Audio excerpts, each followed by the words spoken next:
Hello, and welcome back to the Fae banner review, where we talk about a banner that I don't think anybody will summon on because Choose Your Legends 8 is still active. Also, it's not T. Today, we have another tribe banner following the previous 2 years of Wind Tribe and Fire Tribe in the form of Ice Tribe, except they're all based on ballerinas, presumably so they could limit the amount of men on the banner. Although, if it were me, I would still consider putting somebody like Surtur in a ballerina outfit because I'm swagalicious like that. And so is my content, so make sure to subscribe or I'll put you in a ballerina outfit that you can never take off because that's Fae lore for some reason, I don't know why. And as per tradition, I will be using this coveted line graph that may or may not be a line graph at the end of the day to rank the Ice Tribe banner. Today's rankings will be based on how many ice related things are on the ice themed banner, because you would be surprised with how little the affinity plays into the theme itself. Well, I guess it depends because some of the picks could work, like Lynn on the flame banner because she was hot, and Kagera on the wind banner because she was hot. Okay, first off we have Felicia, and she's a unit. I forgot to look at my notes for this unit. Let's see. She is an axe cav with a weapon that doesn't look like an axe. It looks like a snowflake. It has slaying damage, but it damages based on the lower of the foe's defense or resistance.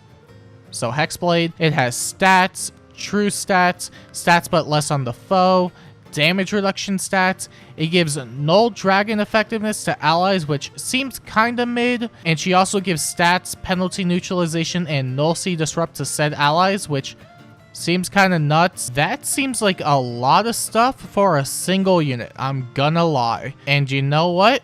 This is all pretty cool.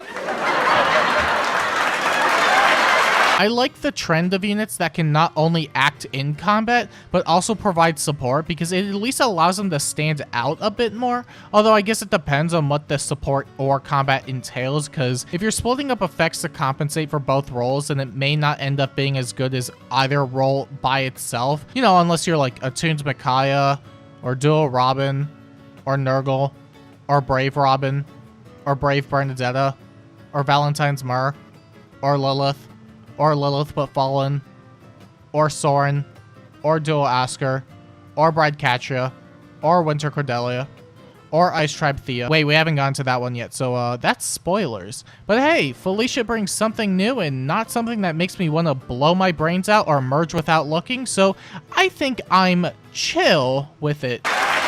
She also has Excel and Odd Speedway 4, and those are fine, sure, whatever, I don't really give a shit. But hey, Speed Res Near Trace 4? Now we're talking. I honestly think the Trace 4 skills are awesome, so it's nice to see we're getting more variants, especially Speed Res, where I can think of a collective 2 units at most who want it.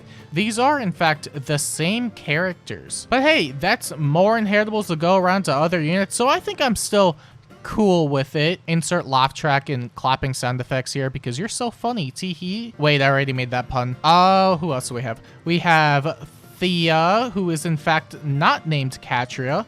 It's weird seeing her as her own standalone unit because I'm too used to her hanging around Catria, but she still straggles along anyway because this unit also has the same gimmick. Wait, we haven't gotten to that part yet, so that's spoilers. Let's see. Her weapon has slaying, stats, true stats, stats but less on the foe, breath, and she grants triangle attack and Canto 1 to units and allies within 2 spaces at the start of the turn.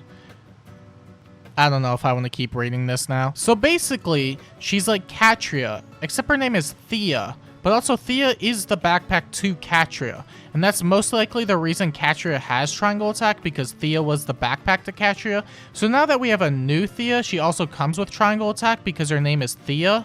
I think that makes a fair bit of sense. But instead of granting the orders effect, because we have Soaring Echo that both Catria and Thea can use, Thea now has Canto 1, which is better than Catria's because orders isn't as needed since we have Echo that Catria and Thea can use, but now you wouldn't use Catria because Thea is stronger, but Thea is also the backpack to Catria, and that's why she also has triangle attack. She also has Air Orders 4, which seems kinda cool.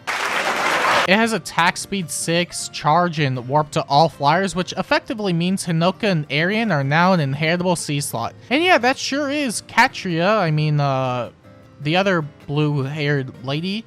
She sure is if unit initiates combat within 2 spaces of 2 units with triangle attack status, then unit attacks twice during combat. There's also Flora, and she's a PRF-less dagger cavalry unit.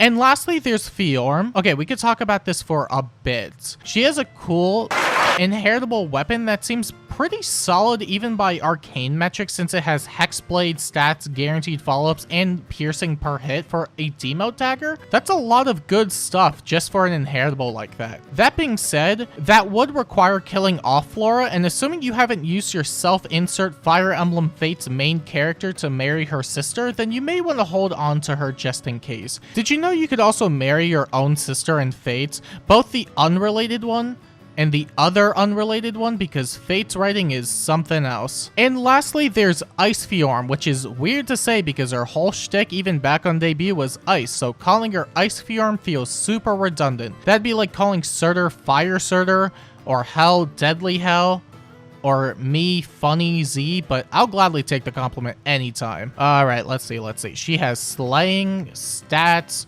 true stats, no penalties, no follow-up, no counter disrupt, healing, distant counter, damage reduction, damage reflection, damage piercing, over 205 stats, and a button that spawns ice for 2 turns. Dudes! I don't even know where to begin with this, because there's like 20 things in this entire kit. Correction, it was not in fact 20 things, but rather a grand total of 12 things without considering her inheritables. I think Phoenix Master said it best in his own Ice Tribe banner review. It's definitely power creep in full swing, and I have to wonder if any ranged unit can really take her down reliably because she has so much going on. If anything, it makes me wonder how good nukes are going to get to compensate for Ice Firene being as stacked as she is, and with all the other tanks that we do have, I definitely worry on that front. But hey, maybe we'll get Katria back into the meta again, but that would also mean my video on her would have aged poorly, and I'm not supposed to be wrong because I'm a YouTuber, and YouTubers are never wrong. Let me keep injecting you with my correct opinions into your veins so that you may digest them as facts and repeat them ad nauseum. No more free thinking for you. We also have the fabled Hardy Fighter 4, and I'm kind of surprised it even came out with the effect I was hoping it'd get, aka negating Fang 2, which means it works against brave attacks. Granted, the pulse amount is -1 instead of -2, but that's fine because there's easy means of working around that, and maybe if we're lucky, we'll get Slaying 2 armors in the future. This also means we have a viable Hardy Fighter skill that works on 8th rate's defense, so now you can stop using the skill you have too many copies of. Although the amount of good armors I can count on my hand is fairly limited because I only have 5 fingers, so I'll have to use both hands for a combined total of 10 fingers. That would include the new Firene, Ascended Amelia, Valentine's Myrrh, Gatry. Actually, that might have been all of them, so we also have Nils as the freebie, and he's a PRF-less blue dragon dancer. And lastly, there's Firene. Okay, we could talk about this for a bit too. It's the same weapon as Flora's, and I already talked about how cool that was, so I guess the same would apply here, except we also have new Sunstone, and that's also free and has true DR, and Ice Dragonstone doesn't have that, so I guess it sucks. The seals aren't too shabby in speed res finish. Ignore attack defense oath, nobody really cares about that. And yeah, that sure is Nils, but again, hey, it could be worse. You could also have bad inheritable skills, never mind. And now that we've gone over each unit, I think we could finally rank the Ice Tribe banner based on how many ice related things appeared in the banner. And would you look at that? The Ice Tribe banner has earned a score of 6 on the line graph. That may or may not be a line graph. Not exactly the best rating, but definitely a favorable outcome nonetheless. So congratulations for not being any less than a 6. And you might be wondering, is this banner worth summoning on? And the answer to that is not so simple. Well, okay, well, actually it is. We have an Emblem hero coming at the end of the month, which might be worth pulling for, so you may want to skip this banner, or at the very least wait before just to see what the Emblem entails, because this banner is going to last a whole month. Also, the less people that summon for Ice Tribe Firene, the less likely I'm going to